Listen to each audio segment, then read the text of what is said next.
Good evening, all of you. So, we have completed our first chapter, that is gravitation, with all the numericals. Okay. So, now we are going to start a new chapter, that is periodic classification of elements. Okay.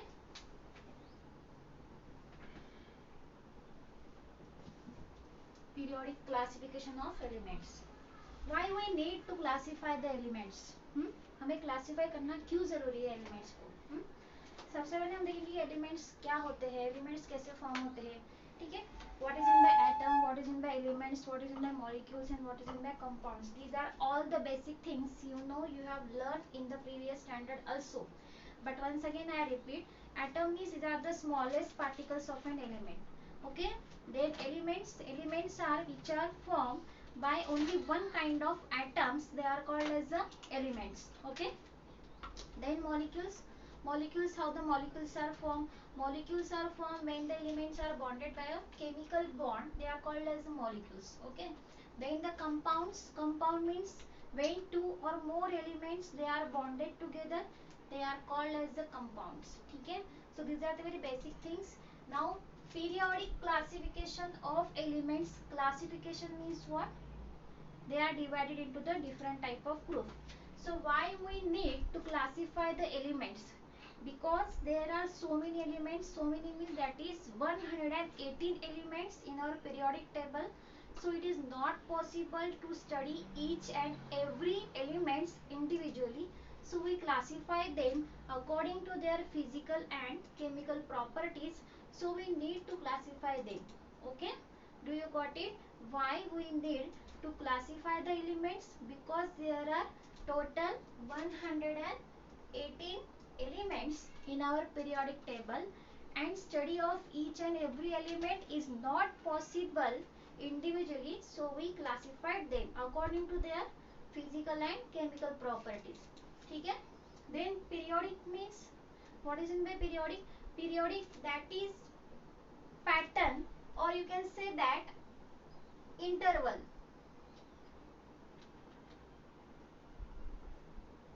Pattern or a specific interval, you can say that is the periodic. ठीक है. Then classification means different type of, they are classified into different groups. And elements means what? That is they are formed by only one kind of atoms. ठीक है. The periodic classification of elements. So in this chapter we will learn about the Dobereiner traits, then Newland's law of octaves, then Mendele's periodic table, then a modern periodic table. ठीक है. These are the components which are we learn in this chapter. ठीक है. तो सबसे पहले हम देखेंगे कि क्लासिफिकेशन जो एलिमेंट्स का हुआ था, in the ancient times the elements were classified according to the metals and non metals. इस टाइप में उनका क्लासिफिकेशन हुआ था. ठीक है. अगर मैं पूछूं कि what are the types of elements, okay, what are the types of elements? Elements are metals, non metals and metalloids. These are the types of elements. So in the ancient times elements are classified according to the metals and non metals, and then after the metalloids again this one of the type, the elements are classified in that type. Okay. Then in the 1817, the scientist Dobereiner Strade, he was a German scientist. According to this, he classified the elements according to their increasing atomic mass number. डोबेराइनर्स ने 1817 में elements को classify किस तरह से किया? तो डोबेरायर ने elements को according to their atomic masses, increasing atomic masses के अनुसार उस एलिमेंट्स को अरेंज किया. So you know that atomic mass and atomic number. Atomic mass means sum of the protons and neutrons, and atomic numbers means sum of the protons and electrons. That is called as atomic number. Atomic number represented by the letter Z, and atomic mass number represented by the letter A. Okay. So according to Dobereiner's trade, या फिर आप trads बोल सकते हो, sorry, Dobereiner's trads.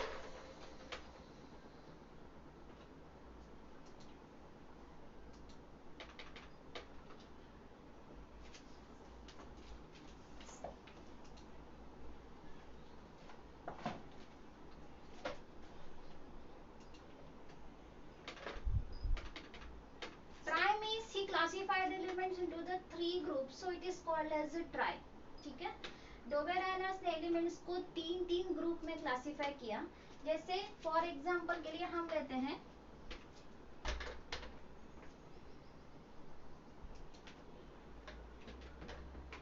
डोबेराइनर्स classification.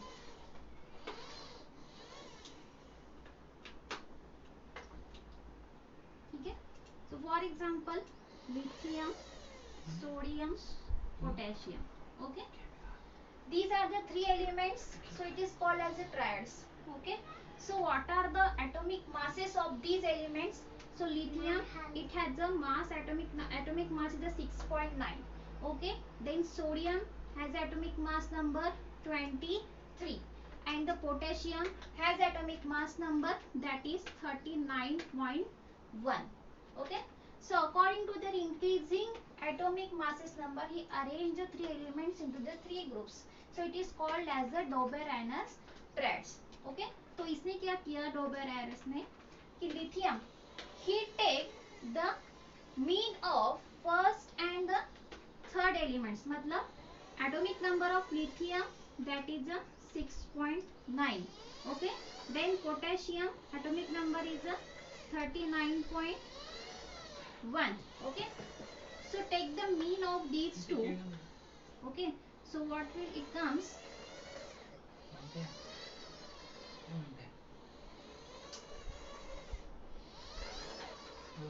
46. okay, 46. This is the mean of the first and the third elements. okay, and divide by 2, so it comes a 23. okay, so डोबेराइनर्स told us that the mean of the first and the third element, it exactly comes equal to the middle element. मतलब first and third element का atomic masses को अगर हम add करते हैं और उसका जब मीन लेते हैं, तो जो वैल्यू आती है वो एग्जैक्टली किसके इक्वल होती है? मिडल एलिमेंट के. ठीक है, so what is the atomic mass number of sodium? 23, and mean of these two element comes to 23, means it is exactly similar to the middle elements. So डोबेराइनर्स classified the these elements according to their mean. okay, उसने ऐसे काफी मतलब डोबेराइनर्स के time में 30 elements were found.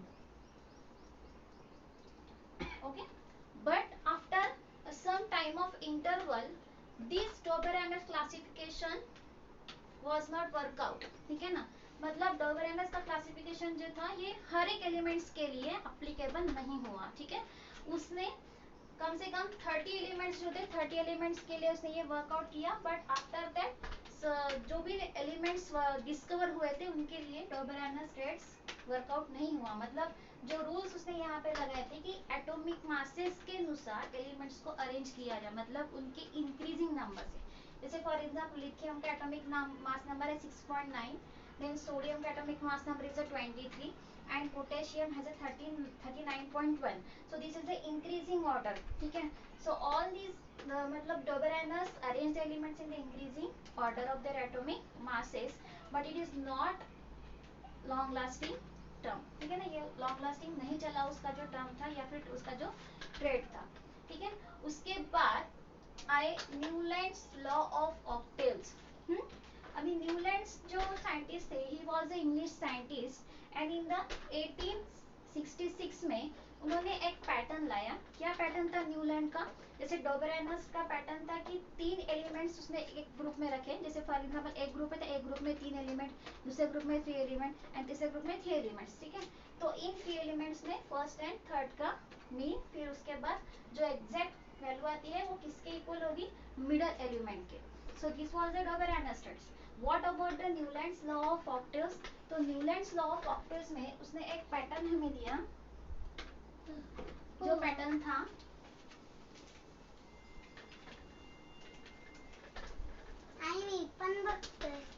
again Newlands arranged the elements or classified the elements according to their increasing atomic masses. Newlands ने भी elements को atomic masses increasing order के अनुसार ही अरेंज किया था, बट उसने एक पैटर्न हमें ऐसे दिया था. जैसे फॉर एग्जांपल हम म्यूजिकल नोट में इसे स्टार्ट करते हैं सा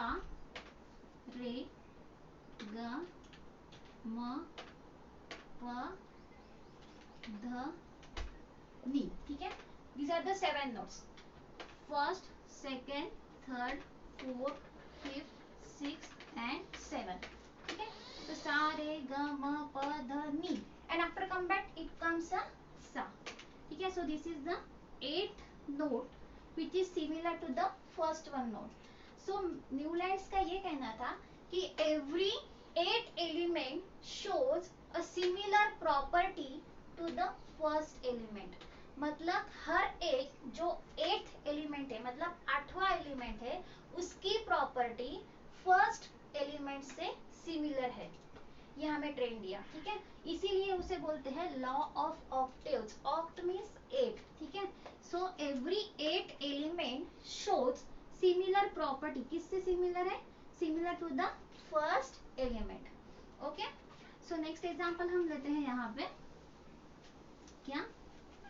जैसे हमारे पीरियोडिक क्लासिफिकेशन में एलिमेंट जैसे अरेंज होते हैं, जैसे हाइड्रोजन है फर्स्ट पे. ठीक है, हेलियम है सेकंड पोजीशन पे, हाइड्रोजन है फर्स्ट पोजीशन पे. ठीक है, देन आफ्टरवर्ड लिथियम 3, बेरिलियम 4.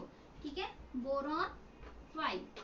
ठीक है, carbon 6, nitrogen 7, oxygen 8, fluorine 9, neon 10. Okay, so exactly similar. Sodium 11, magnesium 12, aluminium 13, silicon 14, then phosphorus 15, sulfur 16, chlorine 17, argon 18, potassium 19 and calcium 20.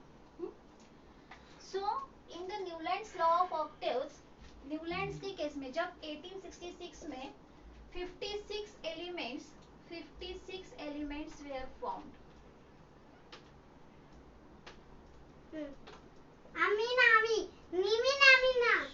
जब Newlands ने 1866 में हमें जो ट्रेंड दिया था, मतलब 8 एलिमेंट्स की प्रॉपर्टी, मतलब 8वां जो एलिमेंट्स है उसकी प्रॉपर्टी फर्स्ट एलिमेंट से मैच करती है या फिर सिमिलर है, तो उसने उस टाइम 56 एलिमेंट्स वेयर डिस्कवर्ड और द 56 एलिमेंट्स वेयर फाउंड. तो बरामस के केस में how many elements were found? 30 elements were found. Newlands के केस में 56 elements found. Okay, so he arranged the elements according to again their increasing atomic masses number.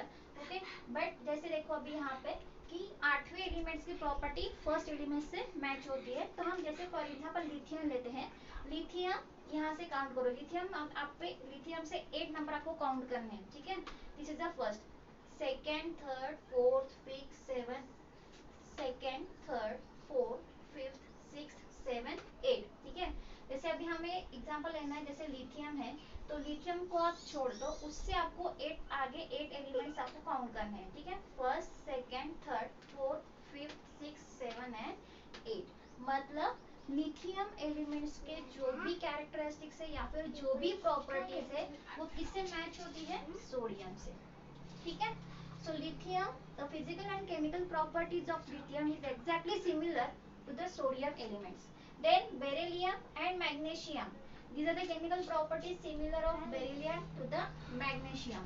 Then यहाँ पे fluorine और chlorine, ये दोनों की भी केमिकल और फिजिकल प्रॉपर्टी सेम है. तो आप कहाँ से भी एग्जैक्टली काउंट करो, तो जहाँ से, जैसे हम बेरिलियम अगर लेते हैं, बेरिलियम से आगे 8 एलिमेंट्स आप काउंट करो. 1 2 3 4 5 6 7 8. This is the 8th one from the beryllium. So every 8 element shows similar properties to the first element. जहाँ से भी आप फर्स्ट एलिमेंट काउंट करते हो, आप चाहे बोरॉन लो या फिर कार्बन लो या फिर नाइट्रोजन लो. ठीक है, कहीं से भी उससे आगे जब आप 8 एलिमेंट्स काउंट करते हो तो जो 8वां एलिमेंट्स होता है, these elements shows the similar properties to the first one. ये न्यूलैंड लॉ ऑफ ऑक्टेव्स ने हमें बताया. ठीक है, इन 1866 में. ठीक है, उसने ये एलिमेंट्स 7 into 8 के टेबल में फॉर्म किए थे, मतलब 56 एलिमेंट्स उसने हमें बताए. तो 56 elements are found in the Newlands law of octaves में. ठीक है, देन उसके बाद थे मेंडेलियस पीरियोडिक ट्रेंड या फिर मेंडेलियस पीरियोडिक टेबल। तो मेंडेलियस पीरियोडिक टेबल ने कैसे अरेंज किए थे एलिमेंट्स? अगेन मेंडेलियस ने the elements are arranged again increasing order of their atomic masses। इसने भी atomic masses को increasing number में ही अरेंज किया, बट थोड़े अलग तरीके से। जैसे 1869 में हमें मेंडेलियस ने जो पीरियोडिक टेबल दिया था उसमें ट्रेंड ऐसा था, कैसे?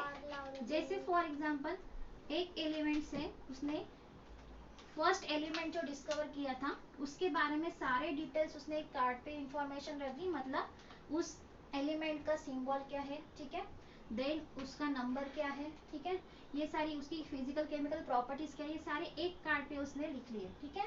देन